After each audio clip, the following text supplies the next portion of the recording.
लीजिए बच्चों, तो चैप्टर नंबर 4 में एक काफी मेजर चीज आईसीएआई ने न्यू सिलेबस में इंक्लूड करी है और हम लोग बच्चों उसको बहुत अच्छे से कवर करने जा रहे हैं। वो ऐसे है हमारे लिए हमारा एसे नंबर 610। एसे नंबर कौन सा बच्चों? 610।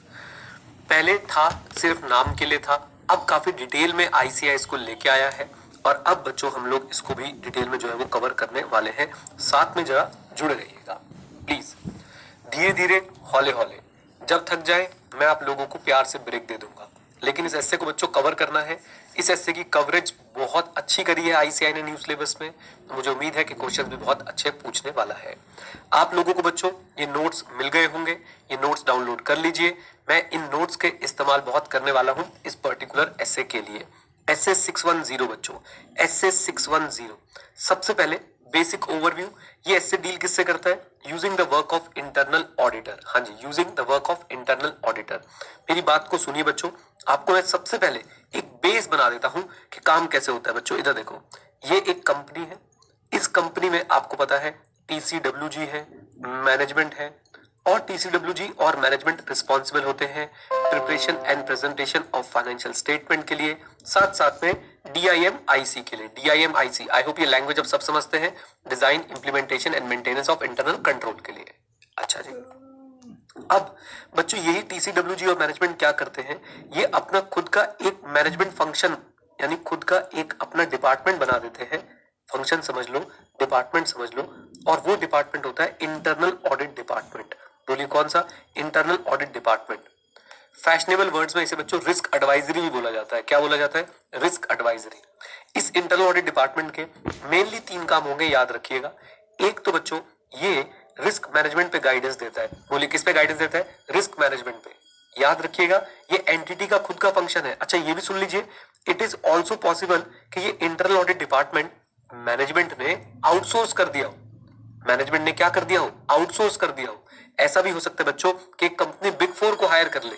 एक कंपनी किसको हायर कर ले? बिग 4 को, अपना इंटरनल ऑडिट करवाने के लिए। एक कंपनी किसी सीए फर्म को हायर कर ले कि हमारा इंटरनल ऑडिट कर दो। तो ये इंटरनल भी हो सकता है और एक्सटर्नल भी हो सकता है। पहले बताइए बात समझ आती है आपको? फॉर एग्जाम्पल मेरी एक ऑर्गेनाइजेशन है, मैंने XYZ को हायर कर लिया कि आओ जी आओ आप मेरा इंटरनल ऑडिट करा करोगे। हायर कर लिया, मैंने उसको अपना एम्प्लॉय बना लिया, वो मेरा इंटरनल मैनेजमेंट फंक्शन हो गया।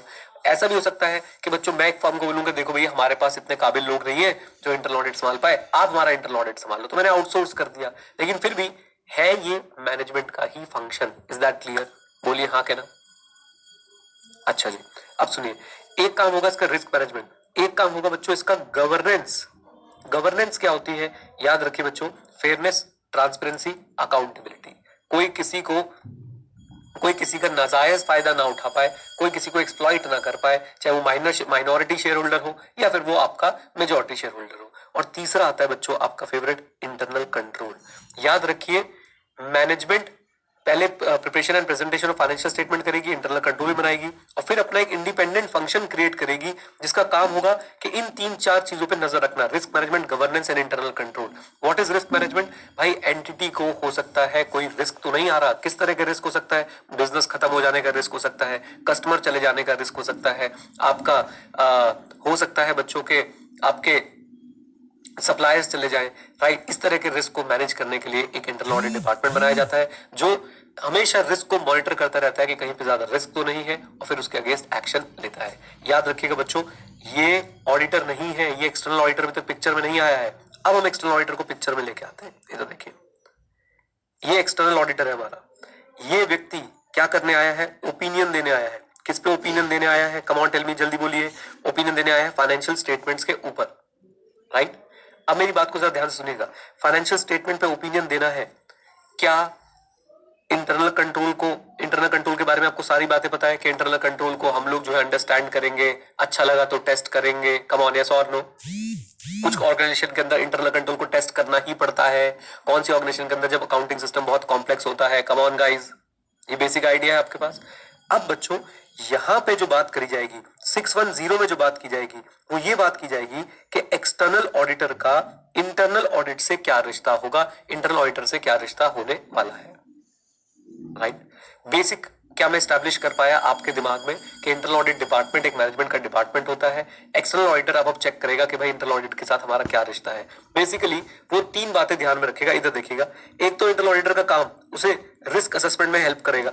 बताओ हाँ के ना? 315 कम ऑन।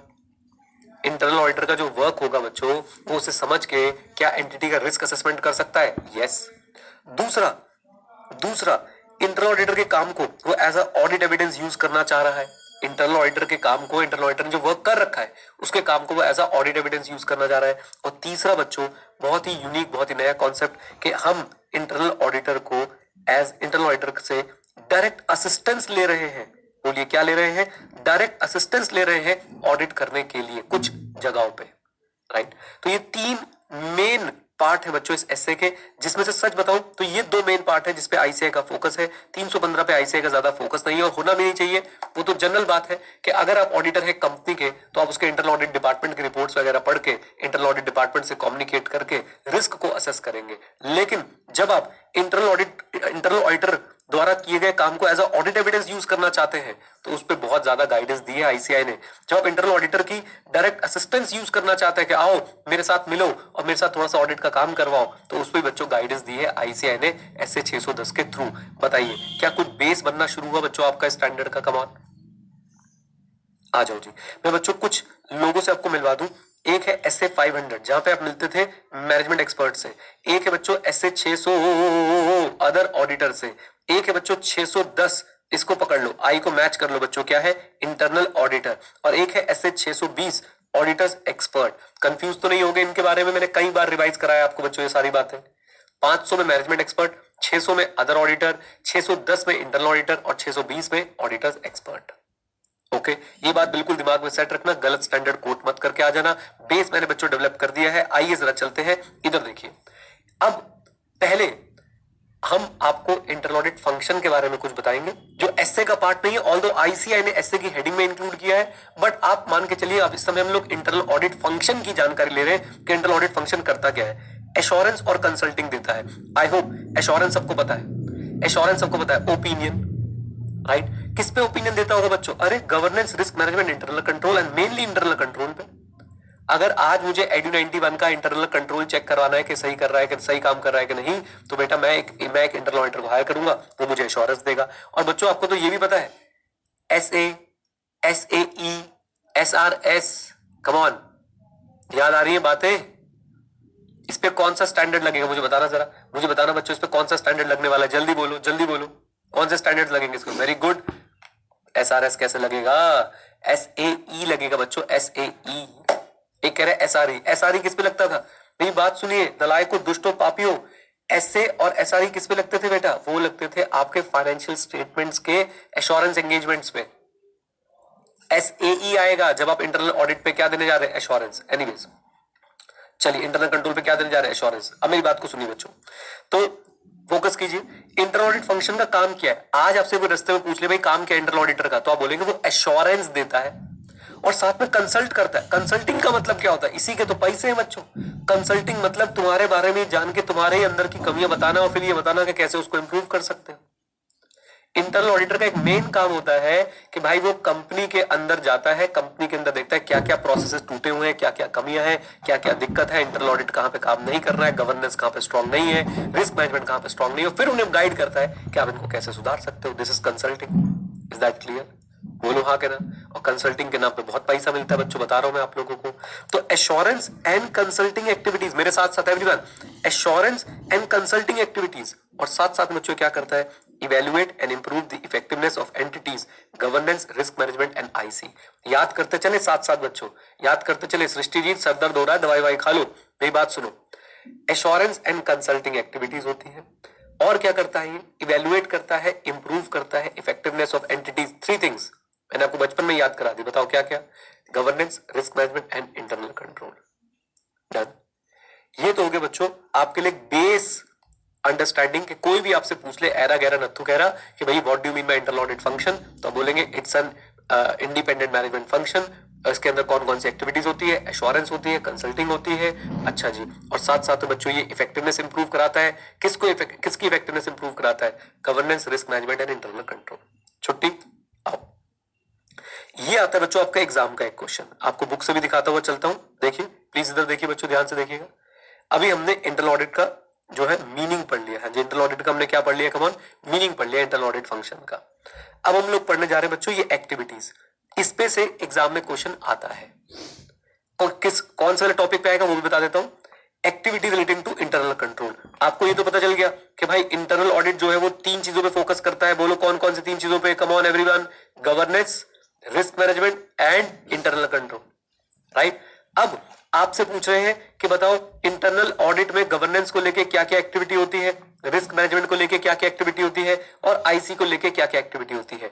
डायरेक्ट क्वेश्चन बनेगा, discuss the activities in internal audit with respect to internal control. फिर रिपीट कर देता हूं, इस वाले पार्ट में बच्चों डायरेक्ट क्वेश्चन बनेगा, discuss the activities of internal audit with respect to internal control. Done, बोलिए। तो इसको बहुत अच्छे से याद करके हम लोग जाएंगे, बाकियों को भी पढ़ लेंगे, लेकिन सबसे ज्यादा बच्चों क्वेश्चन बनेगा इंटरनल कंट्रोल वाला। तो गवर्नेंस को लेके क्या एक्टिविटी होगी, इधर देखो बच्चों, पहले ना एक बेस समझ लो। इंटरनल ऑडिट कर क्या रहा था, इंटरनल ऑडिटर का काम है कि भाई इफेक्टिवनेस चेक करना गवर्नेंस की, रिस्क मैनेजमेंट की और आईसी की।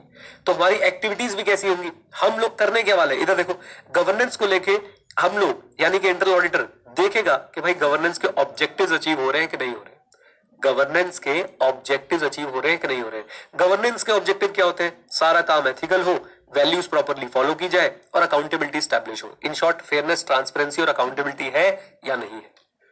इन सिंपल वर्ड्स बच्चों फिर से सुनिए, इंटरनल ऑडिटर की activities with respect to governance क्या है, check whether accomplishment has been done, whether objective of governance are accomplished or not, whether objectives of governance are accomplished or not, that's it, एक activity. अच्छा जी, risk management को लेके क्या क्या activity होगी, risk management को लेके क्या क्या एक्टिविटी होगी। Number 1, identifying and assessing the risk. फिर से बोल रहा हूं, ध्यान से सुनिए, ये काम मैनेजमेंट कर रही है या ऑडिटर कर रहा है, मुझे बताएं जरा, ये काम मैनेजमेंट कर रही है या एक्सटर्नल ऑडिटर कर रहा है, मुझे चैट में बताएं जरा बच्चों। ये काम भैया मैनेजमेंट कर रही है, मैनेजमेंट ने इंटरनल ऑडिट डिपार्टमेंट बनाया, वो फिर ये काम कर रहे हैं। Very good, very good. चलिए आइए ध्यान से सुनिए, रिस्क मैनेजमेंट को लेके क्या क्या असिस्टेंस मिलेगी। नंबर 1, रिस्क मैनेजमेंट को लेके identify and assessing the risk करने में हेल्प मिलेगी, और साथ साथ में improving the risk management and internal control में भी हेल्प मिलेगी। ये दोनों टॉपिक बच्चों किसी काम के नहीं लगते मुझे, बट आ भी जाए तो टेंशन लेने की जरूरत नहीं है। गवर्नेंस को लेके इंटरनल ऑडिटर की क्या एक्टिविटी होगी, गवर्नेंस को लेके इंटरनल ऑडिटर चेक करेगा कि गवर्नेंस के ऑब्जेक्टिव्स अकम्प्लिश हो रहे हैं या नहीं। रिस्क मैनेजमेंट को लेके इंटरनल ऑडिटर क्या क्या काम करेगा, रिस्क मैनेजमेंट को लेके ऑडिटर सिर्फ एक काम करेगा, नंबर 1, क्या हमारा रिस्क मैनेजमेंट में हम आइडेंटिफाई और असेस कर पा रहे हैं रिस्क को, और कैसे हम लोग इंप्रूव कर सकते हैं रिस्क मैनेजमेंट को और इंटरनल कंट्रोल को। अब आते हैं अपने क्वेश्चन पे जो एग्जाम में आपसे पूछा जाएगा कि इंटरनल कंट्रोल को लेके क्या क्या एक्टिविटीज होंगी। हाँ जी, इंटरनल कंट्रोल को लेके क्या क्या एक्टिविटीज होने वाली है हमारे इंटरनल ऑडिट में, बताइए। आप इस क्वेश्चन तक पहुंच गए, समझ आ गए हम लोग टॉपिक में कैसे आगे बढ़ रहे हैं। एक बार चैट में बता दो बच्चों, जल्दी से बता दो। बहुत बढ़िया, बहुत बढ़िया, आ जाओ जी, शाबाश, ओके, ग्रेट। एक बात आपको बता दूं बच्चों, ये ऐसे इंटरमीडिएट में जो है, अगर आप इसे फाइनल से कंपेयर करेंगे तो ये पर्टिकुलर ऐसे इंटरमीडिएट में ज्यादा है, फाइनल में इसका छोटा सा रूप जो आपको दिया गया है, और पहले तो इंटरमीडिएट में बहुत ही थोड़ा सा होता था, अब बच्चों से काफी डिटेल में यहाँ पे कवर किया गया। मैंने अभी बात लेक्चर की शुरुआत में भी बोली थी, अब भी बोल रहा हूं, इसको छोड़ के मत जाइएगा, धीरे धीरे हौले हौले हम लोग इसको कवर कर जाएंगे, ओके। और आप लोग बच्चों रिवीजन भी मेरे साथ ही करके जाने वाले हैं। Now activities related to IC, बहुत आसान है बच्चों। इधर देखो, पहला जनरल इवेल्युएशन ऑफ आईसी। हाँ जी, क्या करेगा बताओ, इंटरनल ऑडिटर क्या करेगा, इवेल्युएट करेगा आईसी को। अच्छा, एग्जामिन करेगा फाइनेंशियल और ऑपरेशनल इन्फो को, पहले हेडिंग पढ़ा रहा हूं फिर डिटेल में चलूंगा। ऑपरेटिंग एक्टिविटीज को रिव्यू करेगा और कंप्लायंस विद एलआर एश्योर करेगा। पहले तो बच्चों ये पकड़ लो आप, मेन बात है यहाँ पे ये वर्ड इवेल्युएशन, यहाँ पे financial operating information, operating activities, और यहाँ पे कंप्लायंस विद एलआर। पहले ये 4 बातों को हम लोग जरा दिमाग में डाल लेते हैं कि आईसी को लेके इंटरनल ऑडिटर क्या क्या करेगा। पहला जनरल पॉइंट, इवेल्युएट करेगा जी। अब इवेल्युएट में क्या करेगा, अरे बहुत सिंपल सी बात, रिव्यू करेगा कंट्रोल्स को, इवेल्युएट करेगा कंट्रोल काम कर रहे हैं कि नहीं, और रिकमेंड करेगा इंप्रूवमेंट को। सबसे पहले वो बैठ के देखेगा, हाँ भाई दिखाओ कंट्रोल कौन कौन से आपके पास, अच्छा, फिर वो देखेगा कंट्रोल काम कर रहे हैं या नहीं। अच्छा, कंट्रोल कौन कौन से है, अब बच्चों कंट्रोल वर्ड पे तो डाउट नहीं होता ना, कंट्रोल सुनते ही सेग्रीगेशन ऑफ ड्यूटी, आपका reconciliation, approval and authorisation, setting up of limits, come on, physical security control, ये सब बातें आ जाती दिमाग में, कम ऑन बोल दो। तो इंटरनल ऑडिटर आएगा और चेक करेगा कि भाई बताओ कौन कौन से कंट्रोल है। अच्छा जी, ये कंट्रोल है आपके। फिर वो चेक करेगा कंट्रोल ऑपरेट करते भी है नहीं, और फिर कंट्रोल में कोई कमी होगी तो वो क्या सजेस्ट कर देगा, इंप्रूवमेंट सजेस्ट कर देगा। पहला पॉइंट कवर होता है। बोलिए नैयर साहब साथ में, हाँ जी प्लीज मुझे बताओ हम लोग क्या पढ़ रहे हैं। हम लोग पढ़ रहे हैं कि भाई एक इंटरनल ऑडिट फंक्शन की एक्टिविटीज क्या क्या होंगी आईसी को लेके। पहली एक्टिविटी है इवैल्यूएशन ऑफ आईसी, बहुत ही जेनरिक। इसमें बोला क्या कि पहले आप लोग कंट्रोल्स का रिव्यू करो, फिर उनका ऑपरेशन चेक करो, और फिर फाइनली रिकमेंड कर दो इंप्रूवमेंट क्या क्या होनी है। आ जाओ। देन इधर देखिए, फाइनेंशियल और ऑपरेशन इन्फो को हम लोग एग्जामिन करने वाले हैं। इसमें एक सिंपल सी बात बोलूं, कैसे क्या स्टेप्स हैं जिनके through entity identify, recognise, measure, classify और रिपोर्ट करती है किसको, अपने फाइनेंशियल और ऑपरेशनल डेटा को। सर एक एग्जांपल देना बेटा, सिंपल सी बात, एक परचेज ट्रांजैक्शन कितनी स्टेजेस से होकर गुजरती है और उसकी कहां कहां पे क्या क्या रिकॉर्डिंग होती है, फाइनली वो अपने जर्नल में, लेजर में, P&L में, बैलेंस शीट में कैसे दिखाई जाती है। यानी कि हम जानना चाहते हैं कि भाई एंटिटी इंफॉर्मेशन कैसे प्रोसेस करती है। मैं बच्चों आपको एक छोटी सी साइकिल बताता हूं, ध्यान सुनिएगा। अगर मैं परचेज करने जा रहा हूं कोई भी चीज, मेरे को अपनी कंपनी में कुछ भी परचेज करना है, तो पहले एक परचेज रिक्विजिशन आएगी, फिर बच्चों हम लोग हो सकता है ऑफर्स मंगाए, टेंडर्स मंगाए, कोटेशंस मंगाए, फिर हम लोग परचेज ऑर्डर देंगे। परचेज ऑर्डर देने के बाद बच्चों क्या होगा, फिर वहां से गुड्स रिसीव होंगे। गुड्स रिसीव होने के बाद जो है हम यहाँ से गुड्स रिसीव नोट, एक डॉक्यूमेंट होता है GRN, goods receive note issue करेंगे कि हाँ जी गुड्स रिसीव हो गए हैं। फिर उसके बाद इनवॉइस आएगा, इनवॉइस की पेमेंट करेंगे, पेमेंट के लिए रसीद जो है हम लोग इशू करेंगे, उसकी इनवॉइस की अप्रूवल भी हो सकती है। So these are some of the steps. अब इन्हीं चीजों को जो है इंटरनल ऑडिटर समझता है कि कैसे फाइनेंशियल और ऑपरेशनल इन्फो आइडेंटिफाई की जाती है, रिकॉग्नाइज की जाती है, मेजर की जाती है, क्लासिफाई की जाती है और रिपोर्ट की जाती है फाइनेंशियल और ऑपरेशनल डेटा से रिलेटेड। Done done. दो एक्टिविटीज, नंबर 1 जेनरिक, इवेल्युएट दी आईसी। क्या इवेल्युएट करो, रिव्यू करो आईसी को, चेक करो भाई काम कर रहा है कि नहीं कर रहा ऑपरेशन, और फाइनली इंप्रूवमेंट बता दो। दूसरा, फाइनेंशियल और ऑपरेटिंग इंफॉर्मेशन कैसे आइडेंटिफाई होती है, रिकॉग्नाइज होती है, मेजर होती है, क्लासिफाई होती है, रिपोर्ट होती है। अच्छा जी। तीसरा, रिव्यू ऑफ ऑपरेटिंग एक्टिविटी, बहुत ही आसान, आप चेक करो economy, efficiency and effectiveness of activity. Sir ये क्या होता है economy, efficiency and effectiveness of activity? इधर देखें एवरीवन, इकोनॉमी कम से कम प्राइस पे ज्यादा से ज्यादा वैल्यू मिलनी चाहिए। ओके, एफिशिएंसी टाइम पे चीजें होनी चाहिए, इफेक्टिवनेस गोल अचीव होना चाहिए। ओके, तो ये तीन बातें हम लोग बहुत बार डिस्कस कर चुके हैं, एफिशिएंसी, इकोनॉमी एंड इफेक्टिवनेस। याद रखिए बच्चों, एफिशिएंसी मतलब टाइम पे काम कंप्लीट हो, इकोनॉमी मतलब कम से कम रिसोर्सेज यूज होके काम कंप्लीट हो, इफेक्टिवनेस मतलब काम कंप्लीट हो। डन, बोलिए आ जाइए।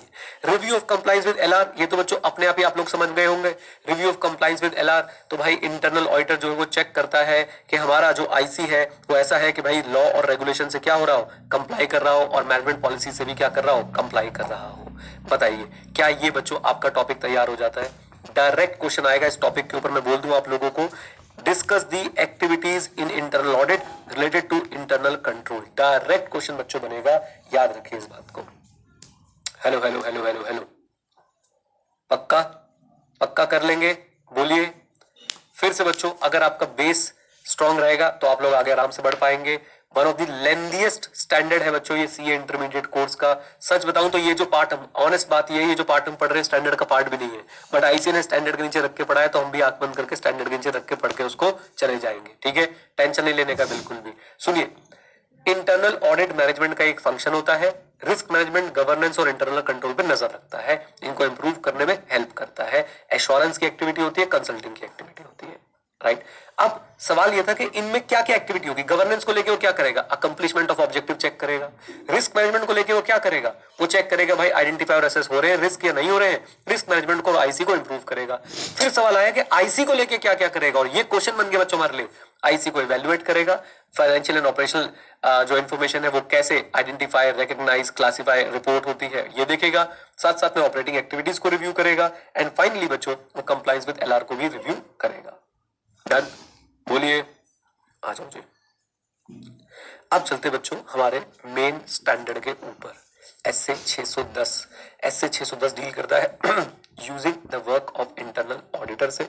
बहुत ही, मैं बार बार इसको शायद रिपीट कर रहा हूं, सीए इंटर में इनको इतनी डिटेल में देना नहीं चाहिए था, दिया है तो भाई अब हमें पढ़ना भी पड़ेगा। और मैं तो आईसीए से बोलता हूं कि एक क्वेश्चन इस एसए से जरूर पूछे, जब आपने दिया ही है तो भाई जरूर पूछ ले, राइट।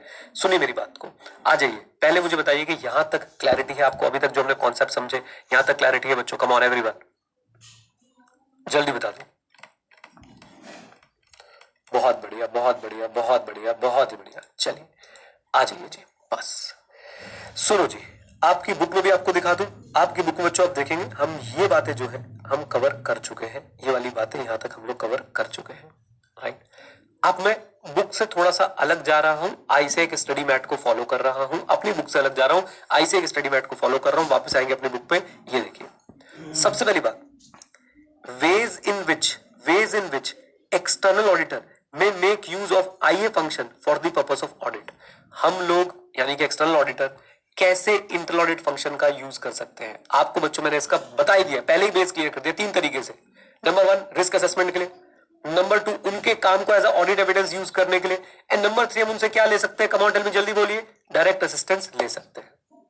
अब पूरा स्टैंडर्ड जो है ना, पूरा स्टैंडर्ड सिर्फ इन 2 चीजों पे बच्चों हमारा फोकस रह जाएगा, बाकी इसके ऊपर स्टैंडर्ड ने ज्यादा बात करी नहीं है। और मैंने आपको बोला था ये वैसे ही जेनरिक बात है कि इंटरनल ऑडिटर की रिपोर्ट पढ़ लेंगे, इंटरनल ऑडिटर से कम्युनिकेट कर लेंगे और बेसिक आइडिया हमें रिस्क असेसमेंट का मिल जाएगा। डन, बोलिए हाँ कहना।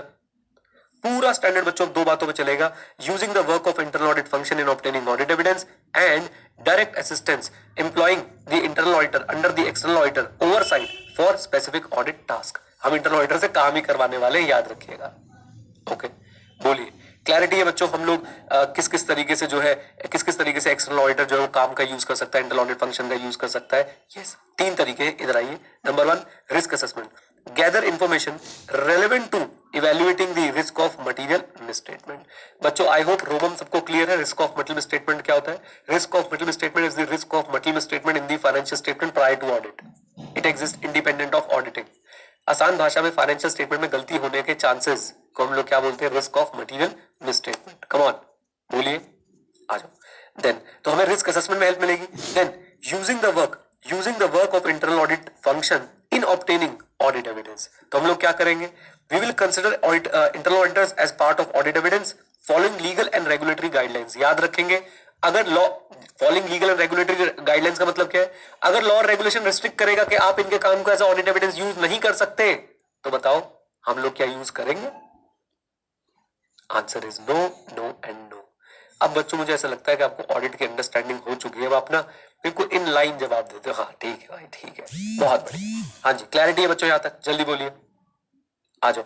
तीसरा काम क्या कर सकते हैं, employ internal auditor under the external auditor oversight for specific audit task. हम लोग उनसे ऑडिट के कुछ टास्क भी जो है वो करवा सकते हैं, लेकिन याद रखिएगा बच्चों ये जो रेड लाइन मैंने लिखी है बहुत इंपॉर्टेंट है। क्या, ध्यान से सुनिए, क्या इंटरनल ऑडिटर के काम के यूज की वजह से मेरी रिस्पॉन्सिबिलिटी खत्म हो जाती है एक्सटर्नल ऑडिटर की? Answer is no, never. और दूसरी बात बच्चों याद रखें, बहुत इंपॉर्टेंट बात, अब जो बोल रहा हूं प्रैक्टिकल चीज है, ध्यान समझिएगा। इंटरनल ऑडिटर के काम की वजह से, या इस एसे में ये कहीं नहीं लिखा कि आप इंटरनल ऑडिटर का काम यूज कर रहे हैं तो आपको NET of audit procedure modify करने पड़ेंगे। वो आपका अपना डिसीजन है, वो आपका अपना डिसीजन है कि एनईटी ऑफ ऑडिट प्रोसीजर क्या होंगे। ऑडिट स्ट्रेटेजी आपने बनानी है, ऑडिट प्लान आपने बनाना है, इंटरनल ऑडिटर काम यूज करना है या नहीं करना है ये भी आपका अपना डिसीजन है, और उसका काम यूज करने के बाद अपने नेचर एक्सटेंट एंड टाइम में कुछ चेंजेस लाने वो भी आपका डिसीजन है। ये ऐसे कहीं भी आप लोगों को नहीं रिक्वायरमेंट बताता कि okay now you are using the work of internal auditor you can reduce the extent of checking. I hope बच्चों टेक्निकल लैंग्वेज आप लोग समझ पा रहे हैं। ये ऐसे आपको ऐसा नहीं बोलता है, वो आपका अपना, आपका मतलब एक्सटर्नल ऑडिटर का अपना डिसीजन रहने वाला है। Is that clear? बोलिए हाँ कहना। एंड अल्टीमेट रिस्पॉन्सिबिलिटी बच्चों ओपिनियन की किस पे रहेगी भैया? एक्सटर्नल ऑडिटर पे रहेगी। आइए मेरे साथ जुड़िए बच्चों, जरा मेरे साथ जुड़िए। देखो, using the work of internal auditors work does not require external auditor to modify nature, extent and timing of audit procedure to be performed. It remains the decision of the auditor. याद रखिए बच्चों क्या कह रहे हैं, ये ऐसे आपको नहीं बोल रहा है, या इंटरनल ऑडिटर का वर्क अगर आप यूज कर रहे हैं तो ये मैंडेटरी नहीं है कि आपको एनईटी को मॉडिफाई करना पड़े, वो आपका डिसीजन है। आप मॉडिफाई करना चाहते हो कर लेना, हम नहीं कह रहे। ओके ये प्रैक्टिस देखो, मैं ये नहीं बोल रहा, देखो बच्चों मेरी लैंग्वेज देखो, मैं क्या समझाने की कोशिश कर रहा हूं। एम आई सेइंग कि इंटरनल ऑडिटर का वर्क यूज कर रहे हो तो आप मॉडिफाई कर ही नहीं सकते, नहीं मैं ये नहीं बोल रहा, मैं बोल रहा हूं वो आपका डिसीजन है, यानी फ्लेक्सिबिलिटी दी जा रही है एक्सटर्नल ऑडिटर को that it is your decision. आइए, external auditor responsibility for the audit, ध्यान से पढ़िए। ये तो बच्चों वैसे तो आपको क्लियर है, who will be responsible for the opinion, external auditor will be responsible for the opinion. Sole responsibility, the external auditor alone is responsible for the audit opinion, and this responsibility is not reduced by using the internal audit function or the direct assistance. अगर आप direct assistance भी use कर रहे हो तो भी क्या बच्चों ओपिनियन की रिस्पॉन्सिबिलिटी आपकी खत्म हो जाती है? मुझे बताइए। नहीं, वो तो कभी हो ही नहीं सकती, उसी वही तो हमारा ऑब्जेक्टिव था। Internal auditor are not independent as required by SA 200 and work of internal auditor can be used only subject to the condition specified in SA 610। क्या कहने की कोशिश कर रहे हैं? रिस्पॉन्सिबिलिटी किसकी रहेगी? एक्सटर्नल ऑडिटर की रहेगी। क्यों भैया? इंटरनल ऑडिटर इंडिपेंडेंट थोड़ा ना होते, वो तो बायस्ड होते हैं, उनकी रिस्पॉन्सिबिलिटी कैसे लगा सकते हो? हाँ, आप उनका काम यूज कर लो, आप उनकी डायरेक्ट असिस्टेंस यूज कर लो, but that has to be done subject to the condition as specified in SA 610। अगर कोई आपसे आज बच्चों पूछे क्या एक्सटर्नल ऑडिटर इंटरनल ऑडिटर के काम को यूज कर सकता है, आप बोलोगे हाँ कर सकता है, but subject to condition specified in SA 610, right? कोई पूछे क्या इंटरनल ऑडिटर काम यूज कर लिया तो अब रिस्पॉन्सिबिलिटी ऑफ ओपिनियन भी शेयर्ड हो गई, आप बोलना कैसी कैसी बातें कर रहे हो, ये तो पॉसिबल ही नहीं है। Is that clear? Ultimately who is solely responsible for the opinion on the financial statement? External auditor. Conceptual बातें बच्चों करेक्ट इनकरेक्ट में फंसाएंगे आपको इसके ऊपर। मिस्टर एक्स है, मिस्टर एक्स ने इंटरनल ऑडिटर का काम यूज कर लिया है, मिस्टर वाई है इंटरनल ऑडिटर, अब मिस्टर एक्स कह रहे हैं कि now we share the responsibility of the opinion, नहीं। और आप बताइए, इधर देखिए, कैन, ध्यान से जवाब दीजिएगा बच्चों, चैट ऑन कर रहा हूं, can an external auditor use the work of internal auditor without any restriction, without any condition? No भैया, हम वर्क यूज कर सकते हैं but subject to the condition and the procedure specified under SA 610। याद रखेंगे इस बात को, कम ऑन एवरीवन, जल्दी बोलिए। लीजिए बच्चों, आ जाइए आ जाइए आ जाइए मेरे साथ, बहुत बढ़िया कॉन्फिडेंस आ रहा है आपके आंसर्स देख के मुझे।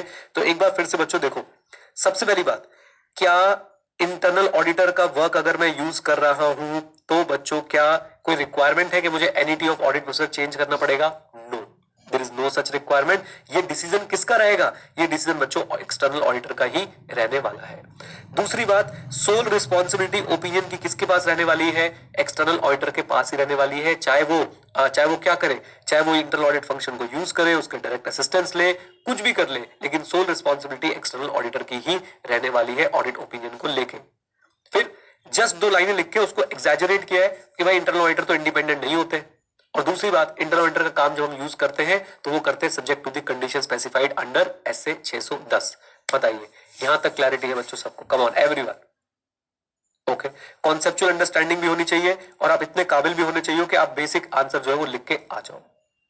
आ जाओ जी, बुक में बच्चों मैं आपको दिखाता हूं, देखिए ये वेज वाली बात हमने क्लियर कर ली, वेज वाली बात हमने क्लियर कर ली है, यहाँ पे लिखिए ways in which external auditor work में बी यूज्ड, डन। तो बुक में इस टॉपिक को भी बच्चों मार्क कर देते हैं। ये वाली बात बच्चों मैंने एक एक्स्ट्रा डाली, ये वाली बात मैंने एक एक्स्ट्रा डाली है। ये मैंने एक्स्ट्रा क्यों डाली है? ICAI के स्टडी बैट को पूरा स्टडी करके कि वो कहां से क्वेश्चन पूछ सकते हैं, क्या कर सकते हैं, मैंने एक्स्ट्रा पॉइंटर्स डाल दिए हैं नोट्स में। इन नोट्स की PDF आपको मिल जाएगी और ये मोती जैसी हैंडराइटिंग बच्चों जितना मर्जी जूम कर लो, ये ब्लर भी नहीं होने वाली है, ठीक है ना? आ जाओ प्लीज। देन नेक्स्ट टॉपिक पे आते हैं। इससे भी मुझे लगता है बच्चों ये इंटरमीडिएट के लिए फेवरेट क्वेश्चन बन सकता है। क्यों? इन्होंने ऐसे तो डाल दिया भाई फुल डिटेल में, कभी कभी भावुक हो जाते ना, सब डाल दो, सब दे दो, सब पूछ, सब पढ़ा दो, लेकिन क्वेश्चन पूछते बेसिक।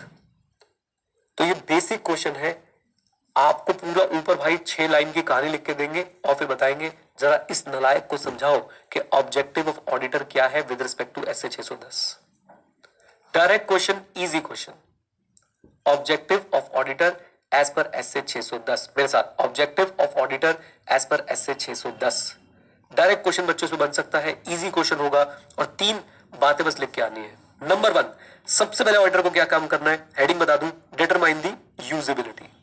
यूजेबिलिटी मतलब क्या external auditor internal auditor function के वर्क को यूज कर सकता है, या फिर क्या उसे डायरेक्ट असिस्टेंस के लिए यूज कर सकता है? अगर कर सकता है तो कौन से एरियाज में? एरियाज मतलब रेवेन्यू में, एक्सपेंसेस में, एसेट्स के लिए, जब P&L में कुछ बात है, बैलेंस शीट में कुछ बात है, कुछ गोइंग कंसर्न को लेकर बात है, तो सबसे पहले हम लोग देखेंगे क्या हम लोग determine whether the work of internal audit function और direct assistance of internal auditor can be utilized, if so in which areas and to what extent? Area and extent can be used, if yes areas and extent.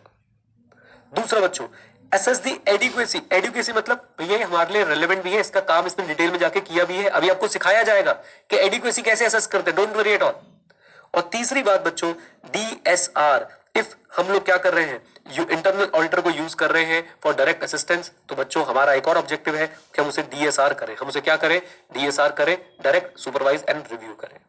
जब भी direct assistance आएगा DSR जरूर आएगा, मेरे साथ याद रखिए, जब भी डायरेक्ट असिस्टेंस आएगा DSR जरूर आएगा। क्यों? सोचो, हम इंटरनल ऑडिटर से ऑडिट का कुछ टास्क कंडक्ट करवा रहे हैं, क्या हम उसको डायरेक्ट सुपरवाइज और रिव्यू करें या ना करें?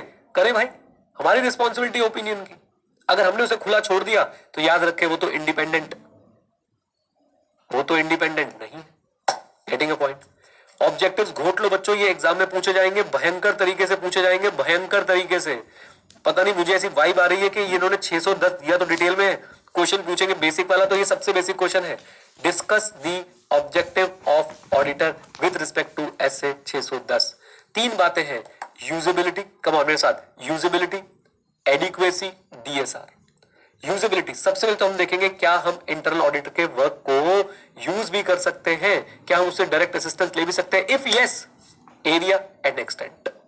फिर हम चेक करेंगे क्या इंटरनल ऑडिट का वर्क जो है वो एडिक्वेट है, अभी चेक करना सिखाऊंगा आपको कैसे चेक करते हैं। और फाइनली बच्चों हम लोग क्या देखेंगे, क्या अगर हम लोग उसे डायरेक्ट असिस्टेंस के लिए यूज कर रहे हैं तो ऑडिटर का एक ऑब्जेक्टिव है कि वो उसे क्या करे, डायरेक्ट सुपरवाइज एंड रिव्यू। इसको बच्चों ऐड कर लीजिए, ये शायद आपकी बुक्स में नहीं होगा, प्लस प्लस लिख रहा हूं, इसको प्लीज अपने नोट्स में भी ऐड कर लीजिएगा, ये तो आपको मिलेगा ही।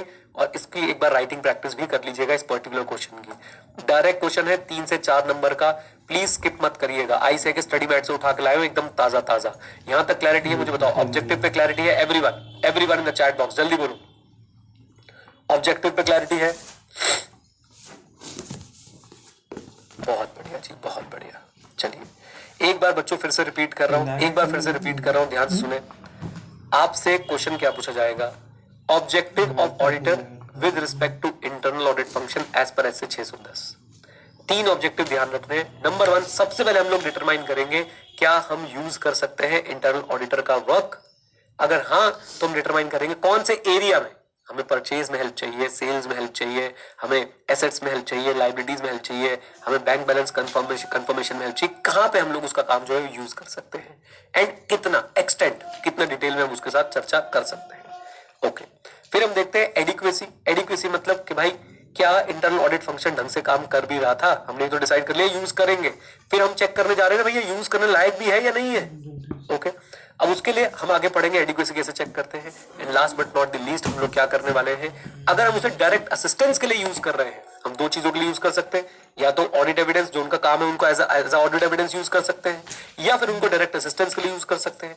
जब हम लोग डायरेक्ट असिस्टेंस के लिए यूज कर रहे हैं तो बेटा हम लोग क्या चीज ध्यान में रखेंगे, DSR, direction supervision and review करना एक ऑडिटर का ऑब्जेक्टिव जो है वो बन जाएगा। Is that clear to everyone? जल्दी बोलिए। यस सर, बिल्कुल सर, अल्ट्रा क्लियर। अब मेरी बातों को ध्यान से सुनिएगा। ये ऑब्जेक्टिव बच्चों हमारा हो चुका है, ऑब्जेक्टिव हमारा हो चुका है, बुक में नहीं है, मैंने आपको बता दिया था बुक में नहीं है बच्चों ये, राइट। अब सुनिए, पूरे ऐसे को आप 2 पार्ट में तोड़ सकते हो। मुझे बताओ कौन से 2 पार्ट में, आपके सामने मैंने इशारा भी कर दिया है कौन से 2 पार्ट है बच्चों, एक ये पार्ट, एक ये पार्ट। एक using the work of internal audit function in obtaining audit evidence, और दूसरा बच्चों हम लोग क्या कर सकते हैं, उनसे क्या ले सकते हैं, direct assistance under the DSR of the auditor, direct assistance under the DSR of the auditor, ताकि हम उनसे कुछ स्पेसिफिक ऑडिट टास्क जो है वो करवा पाए। और अब यही बच्चों आपको इस essay में देखने को मिलेगा भी। ये देखिए, ध्यान से देखिएगा, आपका essay का part 1, determining whether in which area and to what extent the work of internal audit function can be used. First objective था हमारा, फर्स्ट ऑब्जेक्टिव था कि हम लोग देखेंगे कि भाई किस एरिया में यूज कर सकते हैं, कितना यूज कर सकते हैं इंटरनल ऑडिट फंक्शन को, कम ऑन।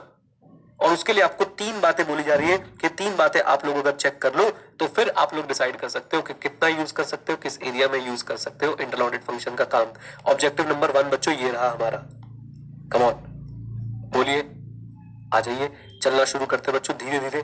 बस आज का छोटा सा ही पार्ट बचा हुआ है। देखो आज सिर्फ हम ये पार्ट कंप्लीट करने वाले हैं। Evaluate the internal audit function. सबसे पहले आपको इंटरनल ऑडिट फंक्शन को इवेलुएट करना है, और इंटरनल ऑडिट फंक्शन को इवेलुएट करने का सिंपल तरीका है, 3 बातें बोलूंगा। चेक करो इंटरनल ऑडिटर ऑब्जेक्टिव्स है, इंटरनल ऑडिटर ऑब्जेक्टिव है। नंबर 2 चेक करो इंटरनल ऑडिटर कॉम्पिटेंट है। एंड नंबर 3 चेक करो वो सिस्टमैटिक और डिसिप्लिन अप्रोच फॉलो करते हैं या नहीं। ऑब्जेक्टिव मतलब इंडिपेंडेंट। अब आप बोलोगे सर इंटरनल ऑडिटर तो इंडिपेंडेंट हो ही नहीं सकता। हाँ, कंप्लीटली इंडिपेंडेंट नहीं हो सकता, या फिर in comparison to the external auditor उतना ही इंडिपेंडेंट नहीं हो सकता, लेकिन फिर भी ऐसा ना हो कि भाई बिल्कुल ही मैनेजमेंट का चमचा है। ऑब्जेक्टिव यानी बायस नहीं होना चाहिए, कॉन्फ्लिक्ट नहीं होना चाहिए। कम ऑन बोलो हाँ कहना। तो आपने सबसे पहले क्या चेक करना है, इधर देखो बच्चों, सबसे पहले आपने क्या चेक करना है, हम देखो करने क्या वाले। हमारा फर्स्ट ऑब्जेक्टिव था हमने ये जानना है कि किस एरिया में यूज करें, कितना यूज करें। उसके लिए बच्चों ने बोला गया इवेल्युएट करो इंटरनल ऑडिट फंक्शन को, इवेल्युएट करो इंटरनल ऑडिट फंक्शन को कि भैया कि ये काम का भी है या नहीं। उसके लिए हम क्या करने वाले हैं, objectivity, competence and systematic and discipline approach. 3 बातें बोल दो, objectivity, competence and systematic and discipline approach. अब जरा ध्यान से देखना बच्चों, ऐसे लिखने वाला भी कमाल है। कहता है जी objectivity, competence, systematic and discipline approach check कर लो। अगर सब कुछ ठीक है तो यूज कर लेना, अगर ये तीनों कंडीशन है तो यूज मत करना। मतलब if it lacks objectivity, if it lacks competency and if it not following the systematic and discipline approach. वाह, हमने कहा कोई बात नहीं, तुम कंटेंट बढ़ाओ हम भी आंसर बड़ा कर देंगे। मतलब यहां पे पॉजिटिवली लिखा है, यहां पे नेगेटिवली लिखा है, बात वही लिखी है। ओके आ जाओ, रीडिंग करते बच्चों, इसकी रीडिंग करते हैं। याद करिए क्या करने जा रहे हैं, evaluate the internal audit function. 3 words, पहले मुझे 3 वर्ड्स लिख के दो चैट में, 3 वर्ड्स लिख के दो, how you are going to evaluate the internal audit function. 3 words, सिर्फ 3 words. Objectivity very good, competence very good, systematic and discipline approach. ये 3 चीजें अगर हमें मिलेंगी किसी इंटरनल ऑडिट में तो हम बोलेंगे ओके स्टेप 1 कंप्लीट, हम लोग अब आगे बढ़ सकते हैं। और आगे हम लोग देखेंगे कौन सा एरिया, कितना एक्सटेंड, हमें इसको यूज करना चाहिए या नहीं करना चाहिए। आ जाइए मेरे साथ प्लीज बच्चों, आ जाओ, बस बस बस, बहुत बढ़िया, साथ में जुड़िएगा। मैं गायब हो जाता हूँ, रीडिंग का टाइम है। देखिए, the external auditor shall determine whether the work of internal audit function can be used for the purpose bye evaluating the following. यहां पे बच्चों आपको पता नहीं क्या दिख रहा है, मुझे यहां पे 3 नंबर दिख रहे हैं। How external auditor will determine that internal audit function can be used for the purpose of audit? लिख लो question, how external auditor can determine that the work of internal audit function can be used for the purpose of audit? How external auditor can determine, और मैं थोड़ा change करता हूं, what evaluations will external auditor do? What evaluation will external auditor do to determine whether the work of internal audit function can be used for purpose of audit? What evaluations will external auditor do? मैं पूरा type करवा दूं क्या आपको, ये पूरा type करवाने की कोशिश करते हैं बच्चों। ये देखिए, what evaluations will external auditor do to determine whether the work of internal audit is adequate or not? Wait change कर रहा हूँ, बिल्कुल एग्जैक्टली वही लाइन लिखवाना चाहता हूँ मैं। एक्सटर्नल ऑडिटर डू, आ जाओ कहाँ पे थे हम लोग, एक्सटर्नल ऑडिटर डू, ठीक है जी। To determine that whether the work of internal audit can be used for the purpose of audit. लीजिए, डन हो गया जी, लिख लीजिए आप लोग। क्या इवैल्यूएशंस करेगा एक्सटर्नल ऑडिटर, ये डिटरमाइन करने के लिए कि इंटरनल ऑडिटर जो है, इंटरनल ऑडिटर का काम जो है वो यूज किया जा सकता है किसके लिए, एक्सटर्नल ऑडिटर के लिए। लीजिए, और सिंपली इंटरनल ऑडिट को यूज किया जा सकता है weather the internal audit can be used for, internal audit function can be used for purpose of audit. Clear है बच्चों, मुझे बता दीजिए, समझ गए भावनाएं, समझ गए कि नहीं समझ गए, जल्दी बोल दो। सीधा क्वेश्चन पूछेंगे आपसे। और बच्चों इवैल्यूएशंस कितनी आसान है, बहुत ही ज्यादा आसान है। क्या लिखा हुआ है इधर देखिए, सबसे पहले हम लोग देखेंगे the extent to which the internal audit function, organisational status and relevant policy and procedure support the objectivity of the internal auditor. यानी इंटरनल ऑडिटर की ऑब्जेक्टिविटी को कितना सपोर्ट मिलता है। ऑब्जेक्टिविटी मतलब क्या, फ्री फ्रॉम बायसनेस, इंडिपेंडेंस बेटा, conflict of interest कितना कम है। Okay, then level of competence of the internal audit function, कितना कॉम्पिटेंट है भाई इंटरनल ऑडिट वाले लोग, और तीसरा कितनी सिस्टमेटिक और डिसिप्लिन अप्रोच फॉलो करते हैं। Is that clear? अब हुआ क्या है ना, यहां तक तो हम लोग डाइजेस्ट कर रहे थे कि चलो ठीक है देख लेंगे, इंटर ऑडिट फंक्शन का वर्क यूज करना है तो हमें डिटरमाइन करना है कि कौन से एरियाज में करना है, कितना एक्सटेंट में करना है। उसमें पहला स्टेप आ गया इवेल्युएट कर लो इंटर ऑडिट फंक्शन को। हमने उसमें भी समझ लिया कि क्या इवेल्युएशंस करेगा ऑडिटर, क्या इवेल्युएशंस करेगा auditor internal audit work, inter audit function की, तो डिटरमाइन के भाई इसका हम काम यूज करें या ना करें। अब बच्चों इन्होंने इस बार एक दो टॉपिक्स ऐसे ऐड किए हैं और वो टॉपिक्स इतने गजब के हैं। इधर देखो, factors to be considered while determining objectivity, factors to be considered while determining competence and factors to be considered while determining whether systematic and disciplined approach has been followed और नॉट। ये है CA inter syllabus pro max. आप समझे क्या हुआ? आप समझे कि नैनो में सजना और सजनों में सपना, नैनो में सपना और सपनों में सजना बच्चों। यानी कि ऐसे 610 चल रहा था अच्छा खासा। ऐसे 610 में आपको बताया गया, पहला टॉपिक आपको ऑब्जेक्टिव पढ़ाया गया, ऑब्जेक्टिव में से एक टॉपिक निकाला गया। क्या टॉपिक निकाला गया? ये वाला टॉपिक निकाला गया कि चलो भाई चलो बता दो using the work of internal audit function. आपको बोला गया कि अच्छा कौन से एरियाज में कितने एक्सटेंट में यूज करना है वो डिटरमाइन करने के लिए ये 3 बातें जरा पता लगा लेना। हमने बोला ठीक है साहब। हमने 3 बातों में से एक बात पढ़ी, इवेल्युएट कैसे करेंगे इंटरनल ऑडिट फंक्शन को। हमने उसमें 3 वर्ड रट लिए, बड़े खुश हो रहे थे, ये objectivity, competence, systematic and disciplined approach. Sir आपने नीचे वाला तो पढ़ाया नहीं। मैंने बोला ना नीचे वाला बेटा एंटीडोट की तरह लिखा हुआ है कि क्या, इधर देखो, एक्सटर्नल ऑडिटर काम यूज नहीं करेगा अगर ऑब्जेक्टिविटी नहीं है, कॉम्पिटेंस नहीं है, सिस्टमैटिक और डिसिप्लिन्ड अप्रोच नहीं है, राइट।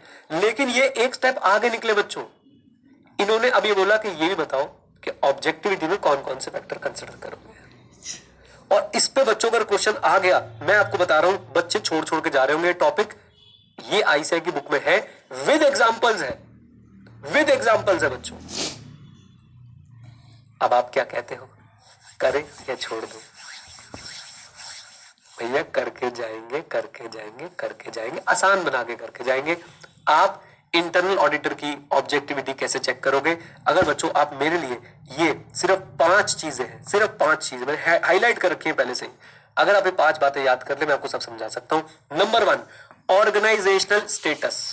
ऑर्गेनाइजेशनल स्टेटस का मतलब क्या है? इधर देखो भैया, इंटरनल ऑडिटर की इज्जत कितनी है ऑर्गेनाइजेशन में। ऐसा तो नहीं इंटरनल ऑडिटर को देख के सब बोलते हैं इसको कुछ नहीं आता है, चेकिंग वेकिंग कुछ नहीं करता, जो मर्जी करते रहो।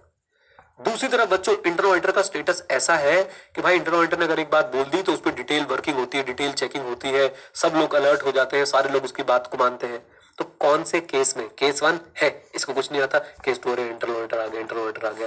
कौन से केस में बच्चों आपको लग रहा है कि ऑब्जेक्टिविटी ज्यादा होने वाली है? ऑब्वियसली सेकंड केस में ऑब्जेक्टिविटी जो है वो ज्यादा होने वाली है। एग्जांपल सुनिए, इंटरनल ऑडिटर टीसीडब्ल्यूजी को डायरेक्ट रिपोर्टिंग करता है, केस 1। केस 2, इंटरनल ऑडिटर बोलता है, इंटरनल ऑडिटर को मैम बोलती है टीसीडब्ल्यूजी के पास मत जाना, पहले हमें बताना, हम देखेंगे जो करना है। आप देख लो जब उसके पास डायरेक्ट एक्सेस है बच्चों टीसीडब्ल्यूजी का, यानी उसकी ऑब्जेक्टिविटी ज्यादा होगी कि नहीं होगी? कम ऑन, यस और नो? इंडिपेंडेंस ज्यादा होगी कि नहीं? यस। तो ऑर्गेनाइजेशनल स्टेटस, ऑर्गेनाइजेशनल स्टेटस का मतलब आप समझिए कि भाई साहब इंटरनल ऑडिटर कितना फ्रीडम से काम करता है, कितना उसका टीसीडब्ल्यूजी के साथ कनेक्ट है, टीसीडब्ल्यूजी को कैसे डायरेक्टली रिपोर्ट कर पाता है या नहीं कर पाता है। पहले समझा देता हूं फिर आगे बताऊंगा। कॉन्फ्लिक्टिंग रिस्पॉन्सिबिलिटी, लो भाई इंटरनल ऑडिटर से तुम कह रहे हो अकाउंट्स भी तुम ही बना दो, इंटरनल कंट्रोल सिस्टम भी तुम बना दो, तुमने तो चेक करना बाद में, तुम ही बना दो। क्या ये कॉन्फ्लिक्टिंग रिस्पॉन्सिबिलिटीज है? कम ऑन टेल मी, बोलिए हाँ के ना। भयंकर। तीसरा बच्चों, ओवर वेदर टीसीडब्ल्यूजी सी दी ओवरसी एम्प्लॉयमेंट डिसीजन। इधर देखिए, ध्यान से देखना बच्चों। टीसीडब्ल्यूजी देखता है इंटरनल ऑडिटर कैसे अपॉइंट होगा और मैनेजमेंट देखता है इंटरनल ऑडिटर अपॉइंट कैसे होगा। कब ज्यादा इंडिपेंडेंस होने वाली है? जब टीसीडब्ल्यूजी देखता है। अगर मैनेजमेंट देखता है तो मैनेजमेंट तो गला दबा देगा, तुम तो ही बोलेगा जो हम बोल रहे, अगर कुछ और बोलेगा निकाल देंगे, देखो फायर कर देंगे। इन शॉर्ट बच्चों आप समझे, जैसे मैं आपको इसको कंपैरिजन दे सकता हूं, जैसे एक्सटर्नल ऑडिटर को निकालना बहुत मुश्किल है। आपने अगर सेक्शन 140 पढ़ा होगा लॉ के अंदर, भैया सीजी का अप्रूवल चाहिए होता है, बीच में से निकालना चाहते हो तो कम ऑन, ऐसा और नो? वैसे ही इंटरनल ऑडिटर का जब जब निकालना मुश्किल होगा वो ज्यादा इंडिपेंडेंटली, ज्यादा ऑब्जेक्टिवली काम कर पाएगा। क्या आप लोग एग्री करते हैं इस बात से? Come on, give me a thumbs up. Great. तीसरी बात पे आते हैं बच्चों, वो क्या है हमारे पास? तीसरी तो बात होगी। चौथी बात, कॉन्स्ट्रेंट और रिस्ट्रिक्शन। इधर देखो, इंटरनल ऑडिटर को बोल रखा देख तू ऑडिट कर ले, लेकिन अगर तूने एक्सटर्नल ऑडिटर से कुछ बात करी है, हम एकदम लाली मसी लाल किरण में दिखा देंगे तेरे को। मतलब हम उसके ऊपर रिस्ट्रिक्शन लगा रहे हैं। Internal auditor you can not talk to external auditor. Internal auditor TCWG जब आएंगे ऐसे मुंह नीचे करके खड़े रहना, जो बात करनी हमसे करना। देखो बच्चों, रिस्ट्रिक्शन लगाई जा रही है, ऑब्जेक्टिविटी कम होगी। कमाने सौ और अच्छा जी, आखिरी point, member of relevant professional bodies. इधर देखिए, इंटरनल ऑडिटर कौन हो सकता है? इंटरनल ऑडिटर तो कोई भी हो सकता है, वो तो सीए होना जरूरी नहीं है। अब आप बताओ, एक जगह पे आपको इंटरनल ऑडिटर मिल रहा है जो बच्चों चार्टर्ड अकाउंटेंट है, जिसने सीए, सीपीए, यूएस, एसीसीए और बहुत सारी डिग्री विग्री ले रखी है भाई साहब, और एक जगह पे आपको इंटरनल ऑडिटर मिल रहा है जो चौथी पास है बेटा।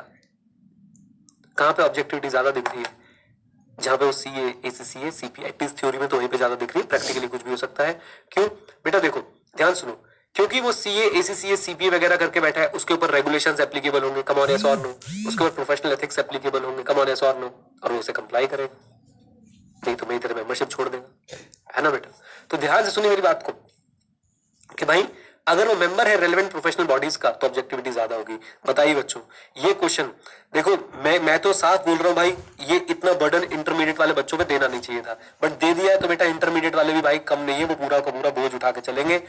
हमें तो ये पता लगाना था कि इंटरनल ऑडिट फंक्शन को कितना यूज कर सकते हैं, कौन से एरिया में यूज कर सकते हैं। उसके लिए हमें बोला गया इवैल्यूएट करो इंटरनल ऑडिट फंक्शन को। हम इवैल्यूएट करने गए, वहां पे हमने ऑब्जेक्टिविटी चेक कर ली, कॉम्पिटेंस चेक कर ली, सिस्टमैटिक एंड डिसिप्लिन अप्रोच कर ली, लेकिन इन्होंने उसमें से ही माइंड मैप निकाल दिया। ऑब्जेक्टिविटी कैसे चेक करोगे, इसके लिए तो 5 पॉइंट बता के जाओ। हमने बोला कोई बात नहीं, बता देते। तो ऑब्जेक्टिविटी कैसे चेक करोगे बच्चों? नंबर 1, जल्दी बोलो, कम ऑन मेरे साथ बोलो, जल्दी बोलो, क्या बेटा? Organisational status. अब रीडिंग भी करवा दूंगा लेकिन एक बार रिवाइज करा दूं। दूसरा, कॉन्फ्लिक्टिंग रिस्पॉन्सिबिलिटी तो नहीं है। तीसरा, इंप्लॉयमेंट डिसीजन कौन देखता है? आईए के, इंटरनल ऑडिटर के। चौथा, कॉन्स्ट्रेंट और रिस्ट्रिक्शन तो नहीं है इंटरनल ऑडिटर के ऊपर। और बच्चों पांचवा, member of relevant professional body. 5 बातें याद कर लो, एक बार रीडिंग करवा के आपको समझा देता हूं। इधर देखो, whether the organizational status of internal audit function, including functions, authority, accountability, support the ability of function to be free from bias, conflict of interest and undue influence। क्या स्टेटस ऐसा है कि भाई वो बायसनेस से, कॉन्फ्लिक्ट ऑफ इंटरेस्ट से, undue influence से दूर रहता है? Okay, for example, whether the internal audit function reports to TCWG or an officer with an appropriate authority, or if function reports to management, whether it is direct access to TCWG। आप बच्चों अपनी language में समझा के आ सकते हो। Organisational status याद रखिएगा। आपको बस मैं क्वेश्चन पूछता हूं, आप बताइएगा आपको क्या लग रहा है, ऑब्जेक्टिविटी है या नहीं? आपने बताना ऑब्जेक्टिविटी यस और नो, सिर्फ यस और नो में जवाब दीजिएगा। Internal auditor has direct access to TCWG, objectivity yes. एक ने नो लिखा है, नो वाला कहां है भाई? मैं ढूंढना चाहता हूं उस नो वाले को। कहां है ये नो वाला? मुझे दिख क्यों नहीं रहा ये नो वाला? एक तो था नो वाला, एक तो कोई था नो वाला, पता नहीं कौन था। एनीवेज, क्लियर है? कॉन्सेप्ट क्लियर है बच्चों? बोल दो हाँ के ना, आ जाइए मेरे साथ। ऐसे ही बच्चों, conflicting responsibility, whether internal audit function, come on, whether internal audit function is free of conflicting responsibility, for example having managerial or operational duties or responsibility that are outside the internal audit function। मैं आपको simple example देता हूं। Internal auditor से internal control बनवा रहे हो, उसी से इंटरनल कंट्रोल चेक करवा रहे हो, क्या बच्चों फ्री है वो कॉन्फ्लिक्टिंग रिस्पॉन्सिबिलिटी से? Answer is no, self review threat है। Very good. आइए, whether TCWG oversee employment decision related to internal audit function, for example determining appropriate remuneration policy। अगर TCWG oversee करेगा तो बेटा डेफिनेटली इंटरनल ऑडिटर थोड़ा independent रहेगा। Management करेगी तो इंडिपेंडेंस कम हो जाएगी। Okay, whether there are any constraint or restriction placed on internal audit function by management or TCWG, for example in communicating internal audit function finding to the external auditor। सोचिए, अगर restriction है कि आप external auditor से बात नहीं कर सकते तो ऑब्जेक्टिविटी क्या हो जाएगी? कम हो जाएगी। Okay, whether the internal auditors are members of relevant professional bodies। अगर relevant professional bodies है तो देखिए मेंबरशिप होगी तो वो ऑब्लिगेट भी करेंगे। ऑब्लिगेट मतलब उनको कंप्लाइंस के लिए जो है वो क्या करेंगे कि आपने कंप्लाई करना है हमारे प्रोफेशनल एथिक्स के प्रिंसिपल से, जिसकी वजह से ऑब्जेक्टिविटी क्या हो जाएगी? हाई हो जाएगी। कम ऑन, यस और नो। बस इसमें बच्चों मैं आपसे क्या एक्सपेक्ट करता हूं कि आप बस ये 5 चीजें याद रख लें, और 5 चीजें याद रखने के बाद आप अपनी लैंग्वेज में लिख के आएंगे, I will be happy. Clarity है? पहले बताओ यहां तक, ऑब्जेक्टिविटी तक सबको? पराग, क्लैरिटी है यहां तक? एक बार बस ये बता दूं यहां तक हम पहुंचे कैसे थे बच्चों। हम लोग तो ऑब्जेक्टिव पढ़ रहे थे। ऑब्जेक्टिव बच्चों मैंने आपको अपने नोट से पढ़ा है, कितने प्यार से पढ़ा है मैंने आपको ऑब्जेक्टिव। कितने ऑब्जेक्टिव थे? 3 ऑब्जेक्टिव थे। नंबर 1 था यूजेबिलिटी डिटरमाइन करना था। इधर देखो, हाँ जी, क्या डिटरमाइन करना था? कम ऑन टेल मी, जल्दी बताओ। यूजेबिलिटी जो है वो डिटरमाइन करनी थी, नंबर 2 था एडिक्वेसी डिटरमाइन करनी थी, और नंबर 3 था DSR करना है अगर डायरेक्ट असिस्टेंस ले रहे हैं तो, राइट। अब यूजेबिलिटी में हमें क्या क्या देखना था कि भाई ध्यान से जरा देखिएगा, क्या इसको हम यूटिलाइज कर सकते हैं, अगर हाँ तो कौन से एरिया में और कितने एक्सटेंट में, एक पॉइंट। दूसरी बात एडिक्वेसी में चेक करनी है, अभी हम पढ़ेंगे। तीसरी बात बच्चों, अगर डायरेक्ट असिस्टेंस ले रहे हैं तो DSR करना है, ये हमारा ऑब्जेक्टिव था। हमने पहला ऑब्जेक्टिव पढ़ा और बुक में गए और हमने देखा इसी में क्वेश्चन दे रखा है, इन्होंने क्या क्वेश्चन दे रखा है कि अगर आपको ये डिटरमाइन करना है कि कौन से एरिया में और कितने एक्सटेंट तक आप उसको यूज कर सकते हैं, तो आपको 3 बातें ध्यान में रखनी है। पहली बात उसकी पढ़ रहे थे evaluating the IAF, come on, evaluating the IAF, internal audit function. Evaluate the IAF कैसे करते हैं, हम वो पढ़ने के लिए गए बच्चों। हमने देखा वहां पे क्या क्या लिखा हुआ है, objectivity, come on, objectivity, competence, systematic and discipline approach. हम खुश हो गए, पहले पॉजिटिवली लिखा हुआ है फिर नेगेटिवली लिखा हुआ है, ओके। हम खुश हो गए कि ओ वेरी गुड, मजा आ गया, मजा आ गया। लेकिन बच्चों ICAI ने फिर हमें आके बोला इधर आओ, इधर आओ, इधर आओ, और उन्होंने बच्चों ऑब्जेक्टिविटी कैसे डिटरमाइन करनी है उसके फैक्टर्स भी डाल दिए सिलेबस में। हमने बोला नो प्रॉब्लम, हम वो भी पढ़ लेंगे, आसान है समझने में, कोई टेंशन की बात नहीं है। ऑब्जेक्टिविटी कैसे पता चलेगी, ऑर्गेनाइजेशनल स्टेटस क्या है, कॉन्फ्लिक्टिंग रिस्पॉन्सिबिलिटीज तो नहीं है, इंप्लॉयमेंट डिसीजन कौन ओवरसी करता है, कोई रिस्ट्रिक्शन तो नहीं है, एंड फाइनली मेंबर है क्या किसी रेलेवेंट प्रोफेशनल बॉडी के। डन।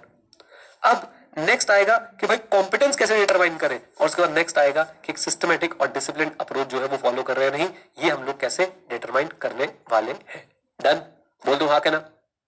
लीजिए बच्चों, अब हमारे पास नेक्स्ट टॉपिक क्या है, वही कॉम्पिटेंस के फैक्टर्स बता रहे हैं आपको कि कॉम्पिटेंस कैसे चेक करने वाले हो आप, इंटरनल ऑडिटर की, इंटरनल ऑडिट फंक्शन की कॉम्पिटेंस कैसे चेक करने वाले हो। हमने बोला ठीक है साहब, देख लेते जरा। तो कॉम्पिटेंस का बेसिक मीनिंग क्या है, कॉम्पिटेंस का मतलब है भैया अटेन मेंटेन याद आना चाहिए अगर आप लोगों ने चैप्टर नंबर 11 पढ़ रखा है। Attainment and maintenance of knowledge and skills of function as a whole, जो हमें रिक्वायर्ड है ताकि हम लोग जो है अपने काम को प्रॉपरली कर सके। सिंपल सी बात है, attainment and maintenance of the knowledge and the skills जो रिक्वायर्ड है हमारे काम को प्रॉपरली करने के लिए। अब कौन कौन से फैक्टर्स हैं, डायरेक्ट क्वेश्चन, फैक्टर्स दैट में affect the external auditors determination including the following, यानी कि एक्सटर्नल ऑडिटर कैसे डिटरमाइन करेगा कॉम्पिटेंट है या नहीं। नंबर 1 बच्चों इधर देखिए, ध्यान से देखिए, एडिक्वेटली रिसोर्स्ड। अब रिसोर्स्ड का मतलब क्या है, आप लोग मुझे चैट में बताएं तो मजा आएगा। एडिक्वेटली रिसोर्स्ड, रिसोर्स का मतलब आप लोग क्या समझते हैं फिर मैं बताऊंगा। Adequately resourced, not fees, not info, very good, Anubhuti, Navendu, तन्मय, बहुत बढ़िया। एडिक्वेटली रिसोर्स मतलब इनके पास ह्यूमन रिसोर्स प्रॉपर होना चाहिए related to the size of the entity. यानी भैया रिलायंस का इंटरनल ऑडिटर है कौन, अरे कल एक लड़के ने CA क्वालिफाई किया, वो अकेला ही पूरा रिलायंस का इंटरनल ऑडिट संभाल रहा है। आप बताइए क्या एडिक्वेटली रिसोर्स्ड है, आंसर इज नो। तो नंबर 1 बच्चों याद रखें, आपको कॉम्पिटेंस हम लोग तब मानेंगे, कॉम्पिटेंट तब मानेंगे जब एडिक्वेटली रिसोर्स्ड होगा। कम ऑन, एडिक्वेटली क्या होगा बोल दो, रिसोर्स्ड होगा। Number 2, whether they are established policy for hiring, training, assigning internal auditor, मतलब हायरिंग, ट्रेनिंग और असाइनिंग पॉलिसी, ऐसा तो नहीं है इंटरनल ऑडिटर किसको रखे, अच्छा डायरेक्टर साहब के साले साहब ने अब ये भी CA क्वालिफाई किया है, आओ इनको इंटरनल ऑडिटर बना दे। नहीं भाई, प्रॉपर पॉलिसी होनी चाहिए हायरिंग की, ट्रेनिंग की और काम असाइन करने की पॉलिसीज। तो adequately resource and second policy. एक काम करते हैं, छोटे मोटे यहाँ पे नोट्स भी बना लेते हैं, आ जाओ जी। कॉम्पिटेंस, सबसे पहले हमने क्या देखा बच्चों, सबसे पहले हमने क्या देखा, come on tell me, adequately resourced होना चाहिए। अच्छा, उसके बाद बच्चों हमने क्या देखा, नेक्स्ट हमने क्या देखा, come on tell me, next हमने क्या देखा, policies for hiring, training and assigning. लीजिए, तो हमारे पास बच्चों क्या होनी चाहिए, एस्टैब्लिश्ड पॉलिसीज होनी चाहिए। तीसरा भाई हम लोग क्या देखने वाले हैं, क्या इंटरनल ऑडिटर के पास एडिक्वेट टेक्निकल ट्रेनिंग और प्रोफिशिएंसी है ऑडिटिंग में। ऐसा तो नहीं डम्मी आर्टिकल था, डम्मी या पम्मी नहीं चलेगा बेटा। डम्मी कौन होते हैं, जो आर्टिकलशिप पे जाते नहीं। पम्मी कौन होते हैं, जो पार्टली आर्टिकलशिप पार्टली डम्मी होते हैं। तो डम्मी और पम्मी नहीं चाहिए, राइट। तो आपको देखना है कि भाई एडिक्वेट टेक्निकल ट्रेनिंग, इसको यहां पर लिख लेते हैं ताकि रिवीजन के टाइम पे हमें हेल्प मिल जाए। मेरे साथ, एडिक्वेट टेक्निकल ट्रेनिंग, लो जी लो। तो adequate technical training and proficiency होनी चाहिए। Okay, relevant criteria may be considered by external auditor in making assessment में इंक्लूड, क्या क्या देख सकते हैं, internal auditor position of relevant professional designation and experience. For example इधर देखिए, अगर एक इंटरनल ऑडिटर चार्टर्ड अकाउंटेंट है तो एक्सटर्नल ऑडिटर क्या समझेगा, भाई मेहनत तो करके आया है, घिसी तो इसने अपनी पक्का है। फिर वो देखेगा आर्टिकलशिप कहां पे करी थी, ओके आर्टिकलशिप करी थी इसने बिग फोर में, भाई ये तो भाई एकदम, ये तो मुझसे भी ज्यादा एक्सपीरियंस है। ऐसा कुछ नहीं होता है, सारी फर्म में बढ़िया एक्सपीरियंस मिलता है, टेंशन की बात नहीं है। बट फिर भी प्राइमा फेसी अगर मैं पता लगाना चाहता हूँ कि इसको सब्जेक्ट मैटर की नॉलेज होगी, टेक्निकल ट्रेन होगा कि नहीं, तो मैं उसकी आर्टिकलशिप के बारे में पता लगा के, उसकी प्रोफेशनल क्वालिफिकेशन के बारे में पता लगा के क्या जज कर सकता हूँ, कम और यस और नो, आंसर इज यस, बिल्कुल। आ जाओ।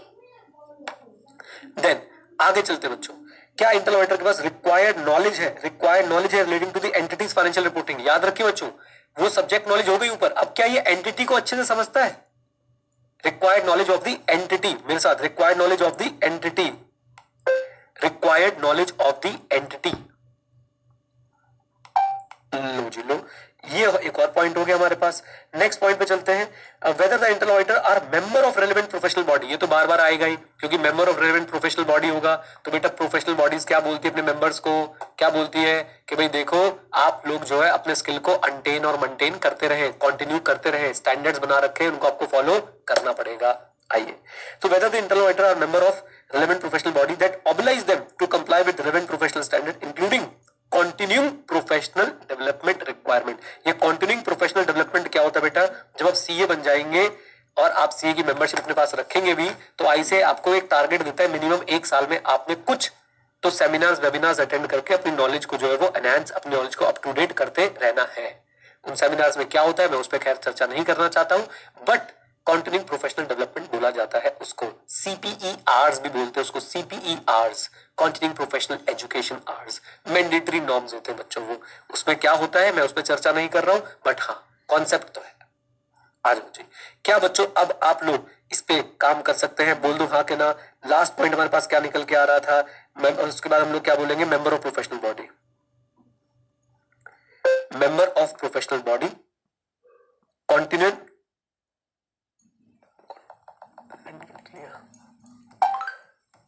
Continuous professional development. बस ये पॉइंटर्स बच्चों आप लोगों को याद रखने हैं, और ये पॉइंटर्स कहां पे हेल्प करने वाले हैं मुझे बता दो जल्दी से, ये पॉइंटर्स कहां पे हेल्प करने वाले हैं, these pointers are going to help in what, जल्दी बोल दो, determining the come on tell me, determining the competence of the internal audit function.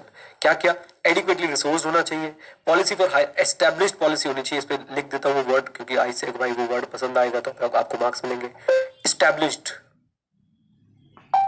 Established policy होनी चाहिए for hiring, training and assigning, adequate technical training होनी चाहिए, required knowledge होनी चाहिए entity की, और मेंबर ऑफ प्रोफेशनल बॉडी हो तो बहुत ही अच्छी बात है, और कॉन्टिन्यूस उसकी क्या होनी चाहिए, प्रोफेशनल डेवलपमेंट में वो पार्टिसिपेट करता रहे। बोल दो, लीजिए बच्चों, क्या यहां तक क्लैरिटी है मुझे बताइए, क्या यहां तक क्लैरिटी बच्चों, कॉम्पिटेंस तक, जल्दी बोल दो। लो भाई लो, अब हमारे एक ही टॉपिक का भी यही वाला टॉपिक चला जा रहा है कि भाई हमने ये पता लगाना था, ध्यान से, हमने ये पता लगाना था कि भाई हम लोग जो है इंटरनल ऑडिटर का काम यूज कर सकते हैं या नहीं कर सकते, किस एरिया में यूज कर सकते हो, कितना कर सकते हैं। उसके लिए हमें बोला गया कि भाई चेक कर लो, ये कहां पे आ गए, हाँ जी, चेक कर लो कि भाई साहब हमने चेक करना था कि इंटरनल ऑडिटर को हमें क्या करना था, इवेल्युएट करना था इंटरनल ऑडिट फंक्शन को। अभी हम इवेल्युएशन पे ही है, इवैल्यूएशन के लिए हमें पता था ऑब्जेक्टिविटी, कॉम्पिटेंस, और क्या चाहिए, सिस्टमैटिक एंड डिसिप्लिन्ड अप्रोच। फिर हम पढ़ने चले गए कि ऑब्जेक्टिविटी के क्या फैक्टर है, कॉम्पिटेंस के क्या फैक्टर है, और अब हम क्या पढ़ेंगे, अब हम क्या पढ़ेंगे, सिस्टमैटिक एंड डिसिप्लिन्ड अप्रोच के क्या फैक्टर्स हैं। तब जाके हमारा एक ये वाला पॉइंट जो है वो कंप्लीट हो जाएगा। इज दैट क्लियर, बोलो हाँ के ना, कम ऑन, आ जाओ जी। सो फर्स्ट पॉइंट हमारा अभी ये हो चुका है, और इसमें बच्चों हमारे पास ऑब्जेक्टिविटी हो चुकी है, और ऑब्जेक्टिविटी के साथ हमारे पास कॉम्पिटेंस हो चुकी है। अब हम लोग पढ़ने चल रहे हैं क्या, बस आखिरी पॉइंट बच्चों आज का। मैंने देखो आपको बोला था ना सिर्फ इतना ही पढ़ाऊंगा आज, सिर्फ इतना ही, वो भी नहीं पढ़ा रहा कंप्लीट, मैंने बोला था सिर्फ इतना ही पढ़ाने वाला हूँ आपको, ये भी कंप्लीट नहीं करा रहा, इसका भी एक पॉइंट करा रहा हूँ। और बताओ क्या चाहिए तुम्हें, आ जाओ प्लीज। सेमिनार में खाना मिलता है क्या, हाँ भाई सेमिनार में खाना मिलता है, क्वेश्चन आए चैट में। नाउ फैक्टर्स दैट में effect external auditor's determination of whether the internal audit function applies a systematic and disciplined approach. तो इसके लिए बच्चों बहुत छोटे छोटे प्यारे से पॉइंटर हैं। नंबर 1, पहले जो पॉइंटर्स याद कर रहे हैं, क्या इंटरनल ऑडिट प्रोसीजर डॉक्यूमेंटेड है? आप मुझे बताओ, एक कंपनी का internal audit procedure properly documented है, एक का डॉक्यूमेंटेड नहीं है। किसमें सिस्टमैटिक अप्रोच लग रही है? जिसमें डॉक्यूमेंटेड है।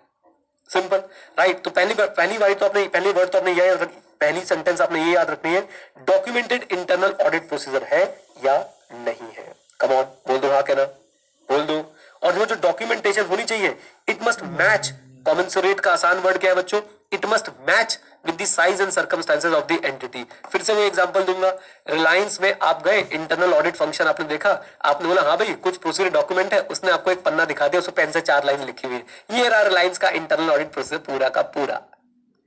बताओ भाई, is it matching with the size of the entity और the nature of the entity? भाई वो पेट्रोलियम के बिजनेस में है, वो जंगल बना रहे हैं भाई, वो साथ साथ में भाई आपके लिए जियो का फोन चला रहे हैं, जियो से आपको कपड़े खरीदवा रहे हैं, हेमलेस खरीद रखा उन लोगों ने। जियो फाइनेंस की 2 लाख करोड़ की वैल्यूएशन हो गई बिना बिजनेस के, और एक पेज पे तुमने उनका क्या बना के दे दिया हमें? Come on, internal audit procedure. शाबाश, आ जाओ जी। क्लियर है बच्चों? यहां तक क्लियर है? जल्दी बोलो। आओ देन, तो पहला पॉइंट हमारे पास क्या आएगा? इंटरनल ऑडिट प्रोसीजर कैसे होने चाहिए? डॉक्यूमेंट होने चाहिए। दूसरा पॉइंट बच्चों बहुत ही आसान है, बहुत ही आसान है, भावुक मत होइएगा। क्या इंटरनल ऑडिट में कुछ क्वालिटी कंट्रोल प्रोसीजर्स है? हाँ जी, क्या internal audit function quality control procedure follow करता है? अभी क्वालिटी कंट्रोल सुनते ही जिन बच्चों ने चैप्टर नंबर 11 पढ़ लिया है, उनको चैप्टर नंबर 11 की याद आएगी। जिन्होंने नहीं पढ़ा है, रुक जाओ, थम जाओ, मेरी बात सुनो बेटा। क्वालिटी कंट्रोल का मतलब क्या होता है कि भाई इसको मैं ज्यादा एग्जैजरेट नहीं करना चाहता, मैं बस सिंपली ये बोलना चाहता हूं, क्वालिटी कंट्रोल का मतलब क्या होता है कि इंटरनल ऑडिटर का भी काम कोई रिव्यू करने का प्रोसेस है। इंटरनल ऑडिटर जो भी काम करता है उसको कोई मॉनिटर करता है, उसको कोई रिव्यू करता है किसी भी तरीके से। क्या इंटरनल ऑडिट में क्वालिटी एश्योर करवाने के लिए कोई पॉलिसी प्रोसीजर बना रखा है? That's it. ओके, तो इसको लिखा बहुत डिटेल में है, हम बच्चों इसको बहुत कट शॉर्ट करके पढ़ने वाले हैं। whether the internal audit function has what appropriate quality control policies। आप इतना भी लिखाएंगे तो मैं सेटिस्फाइड हूं। क्या इंटरनल ऑडिट फंक्शन में adequate quality control policies and procedures है या नहीं? ओके। और अगर आगे बढ़ाना पड़ जाए तो आप क्या बोलेंगे? फॉर एग्जाम्पल, जैसे प्रोसीजर SQC 1 में थे,